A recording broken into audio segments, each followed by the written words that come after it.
Assalamualaikum viewers, welcome to my YouTube channel. This is Dr. Mahmood Siddiqui. I am a consultant homeopathic physician. आज हम जिस topic की बात करेंगे उसका नाम है GERD. GERD मीन के गैस्ट्रोएसोफेजियल रिफ्लक्स डिजीज. आज हम जानेंगे कि what are the causes of GERD, what are the signs and symptoms, its prevention, its test and investigation, and in the end homeopathic treatment. Friend, जो लोग मेरी video first time देख रहे हैं और जिन्होंने मेरा अभी तक चैनल सब्सक्राइब नहीं किया, काइंडली मेरे चैनल को सब्सक्राइब करें और साथ ही बेल आइकॉन को प्रेस कर दें सो दैट कि मेरी जितनी अपकमिंग वीडियोज़ हैं उसकी नोटिफिकेशन मेरे टाइम की मिल सके. So let's start. Yes friend, सबसे पहले हम बात करते हैं what is GERD. GERD, gastro-oesophageal reflux disease.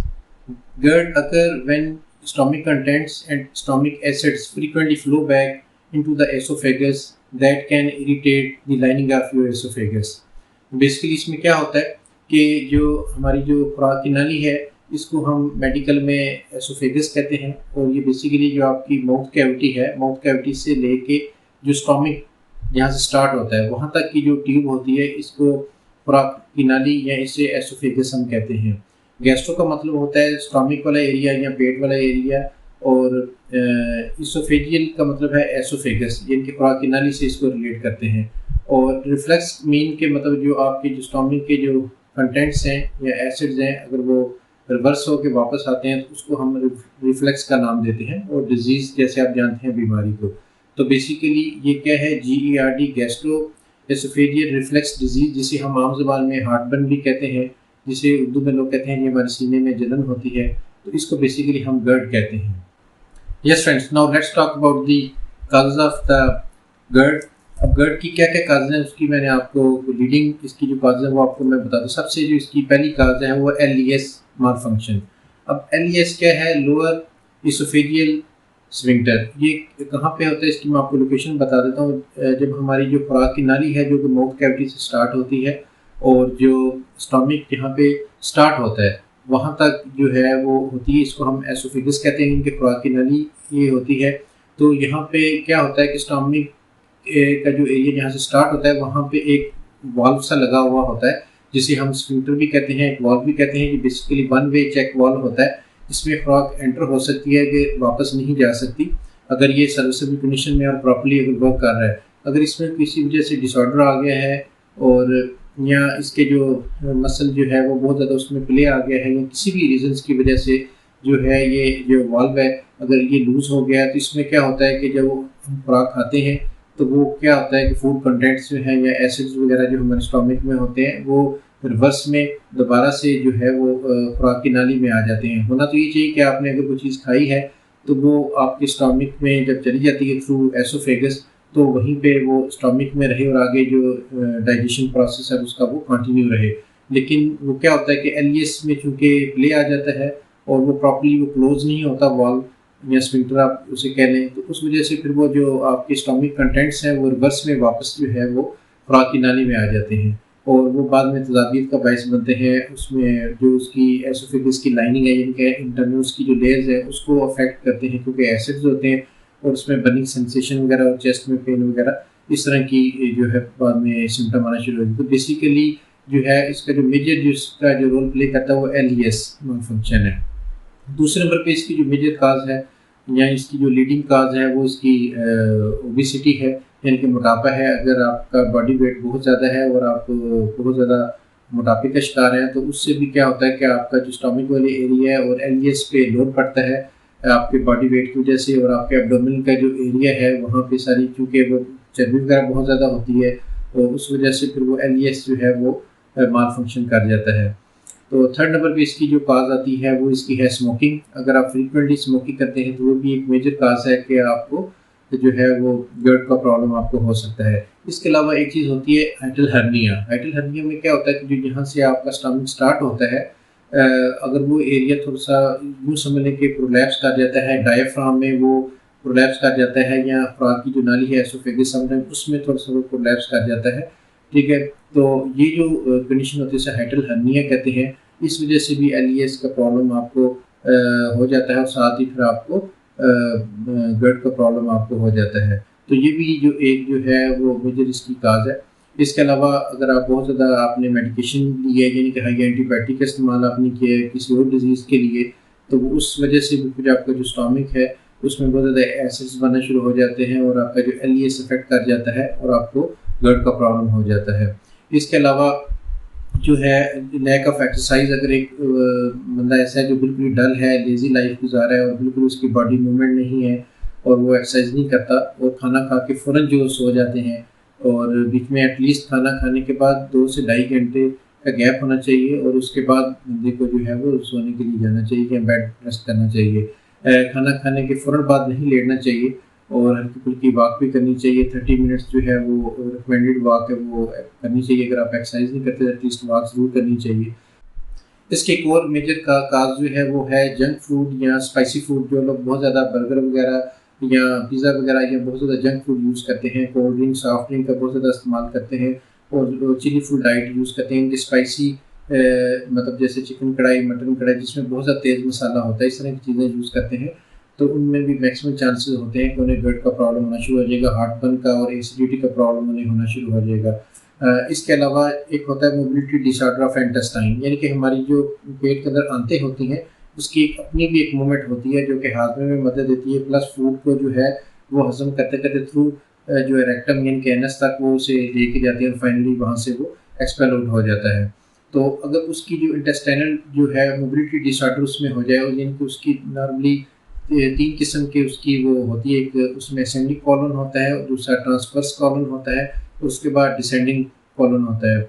तो बेसिकली इसमें एक आंतों की एक अपनी मूवमेंट है, अगर वो उसमें डिसऑर्डर आ जाए उस वजह से भी वो बैक प्रेशर बिल्टअप होना शुरू हो जाता है क्योंकि खुराक आगे नहीं जा रही होती, डाइजेशन भी प्रॉपर नहीं हो रहा, तो वो रिवर्स में पीछे की तरफ आती है और वो स्टमक पे भी दबाव पड़ता है और साथ एलईएस पे भी दबाव पड़ता है और आपको हार्टबर्न और ये प्रॉब्लम आना शुरू हो जाता है क्योंकि जो आपके जो स्टमक कंटेंट्स वो आपकी एसोफेगस यानी कि खुराक की नाली में आ जाते हैं जो कि फिर सीने की जलन और तदाबियत का बायस बनते हैं। साइनल सिम्टम ऑफ द GERD, इसकी मैं आपको लीडिंग सिम्टम बता देता हूँ। इसकी जो सबसे पहली जो सिम्टम है वो इसकी है हार्टबर्न, यानी कि सीने की जलन होना और बहुत ज़्यादा तजाबियत का एहसास होना, जैसे आपको समटाइम जैसे मतली करने को नाउज़िया को प्रॉब्लम आता है, ये वोमिटिंग वाली भी इसमें सिम्टम देखने में मिलती है। तो इसकी जो पहली जो लीडिंग इसकी सिम्टम है वो है बर्निंग सेंसेशन इन चेस्ट, यानी कि आपको सीने में बर्निंग सेंसेशन होगा और आपको समटाइम चेस्ट पेन भी होना शुरू हो जाता है।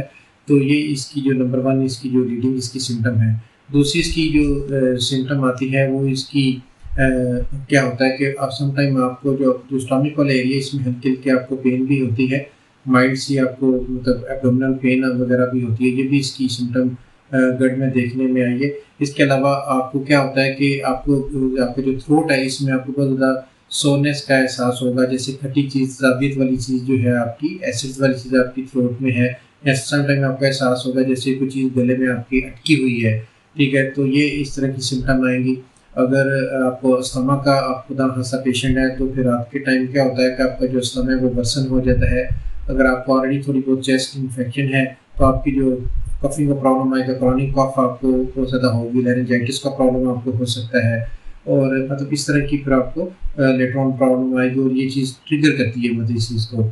और इसके अलावा अगर जब आप सोने के लिए जब आप लेटेंगे तो आपको ऐसा लगेगा जैसे मैदे की जितनी जो कुछ खाया पिया वो सारा आपके गले तक आ गया है, तो इस तरह की आपको अलामत आना शुरू हो जाएगी और साथ वोमिटिंग और नोजिया वगैरह। तो basically these are the same symptom of GERD।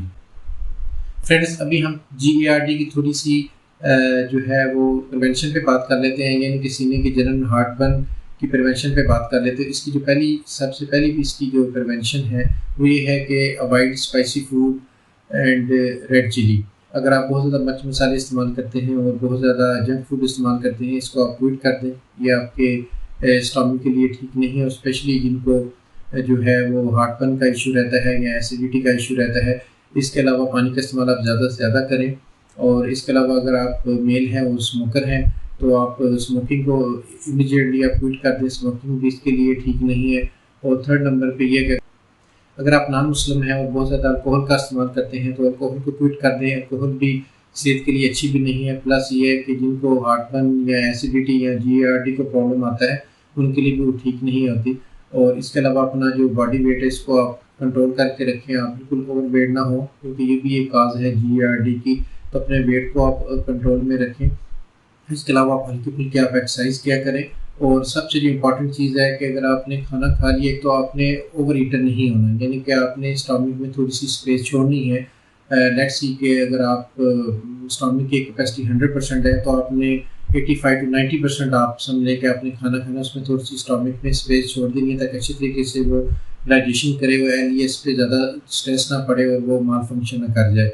और दूसरी बात ये है कि खाना खा के फ़ौरन आपने एक्सरसाइज के लिए नहीं जाना, आपने कम से कम 1 से 1.5 घंटा वेट करना है, जब थोड़ा सा खाना आपका डाइजेस्ट हो जाए और खाना आपका हजम थोड़ा सा नीचे चला जाए, उसके बाद आप एक्सरसाइज के लिए जाएँ। खाना खाने के फ़ौरन बाद ना आपने लेटना है और ना ही फ़ौरन आपने एक्सरसाइज करनी है, तो आपने इस चीज़ का भी ख्याल करना है। इसके अलावा आपने बहुत ज़्यादा हाई एंटीबायोटिक्स और फॉर ए लॉन्ग पीरियड आपने यूज़ नहीं करनी। अगर आपको कोई ऐसा इशू है, आप ऑलरेडी ट्रीटमेंट ले रहे हैं, तो कोशिश करें उस ट्रीटमेंट को ज़्यादा प्रोलॉन्ग आप ना करें।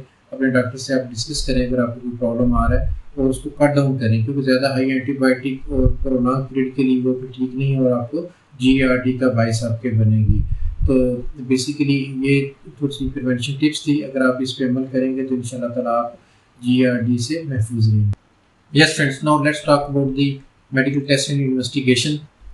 जो जनरली इसके लिए जो टेस्ट करवाए जाते हैं, वो इसके लिए जो है वो H पाइलोरी टेस्ट है, ये करवाया जाता है। ये इसके लिए स्टूल एग्जामिनेशन भी कर लिया जा सकता है H पाइलोरी के लिए, और ब्लड सैंपल भी।